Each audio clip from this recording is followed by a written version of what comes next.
যুব সমাজ একটা কমিটি করে দিয়েছি, তাদের মাধ্যমে তাদের দরপাকার করে এবং পুলিশের হাতে হস্তান্তর করা হয়। ইতিমধ্যে অনেকে পুলিশ হাতে হস্তান্তর করেছি এবং অনেকেও এখন আমাদের সামনে আসে ওয়াদাবদ্ধ হয়ে গেছে যে আর মাদক বিক্রি করব না।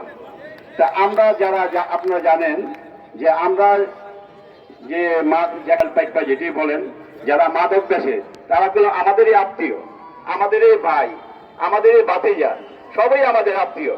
কিন্তু প্রথম পর্যায়ে আমরা দেখলাম যে বুঝে কিনা কিছু তাদের ভালো করা যায় কিনা, কিন্তু আমরা ধারাবাহিকভাবে বুঝাতে আমরা শেষ প্রান্তে এসে গেছি। এখন আমাদের যুব সমাজ আর মানতে চায় না। তারা চায় আপনারা ওয়াদা দেয়, আপনারা বলবেন যে আমরা তাদের আর ছাড়বো না। তারা আমি বলছি যে তোমরা প্রথম ধরে তোমরা পুলিশের হাতে দাও, পুলিশের হাতে দেওয়ার পর যদি পুলিশ ছেড়ে দেয় তারপর আর তাকে আর পুলিশের হাতে দিব না, তাকে এইভাবে গণপিটনে দিব, তখন যা করে আল্লাহ তাই করবে। আমরা এই পদক্ষেপ নিতে চাই। আমরা 17 নম্বর এইভাবে পদক্ষেপ নিয়েছি। আমি চাবো 16 নম্বর আমাদের এই এলাকা, আমাদের এই পার্শ্ববর্তী এলাকা, আমরা সবাই একে অপরের আত্মীয়, আমরা মিলেমিশে এই মাদক মুক্ত সমাজ গড়তে চাই। 16, 17, 18 আমরা চাই যে নারায়ণগঞ্জ থেকে যেন মাদক মুক্ত হয়। যেভাবে আমরা ঐক্য থাকতে পারি, মূল কথা হলো ঐক্য থাকা।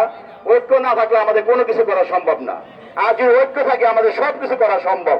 যাই হোক, সময় কম। এখানে আমাদের মুরব্বী উবায়দুল কাকা আছেন, আমাদের বিবাহ হাসান আছেন, টুটুল ভাই আছেন, মুরব্বীরা আছেন। তাদের থেকে পরামর্শ চাইব যে কিভাবে আমরা এই মাদক মুক্ত করতে পারি। আমরা যাকে বলে 17, 16, 17, 18 তিনটা ওয়ার্ড এক হয়ে যখন আমরা এখানে মিটিং করব।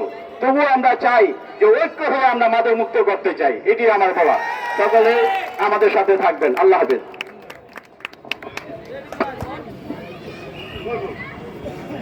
ধন্যবাদ জনাব নিজামুদ্দিন মৃধা সাহেবকে। এবারে সংক্ষিপ্ত বক্তব্য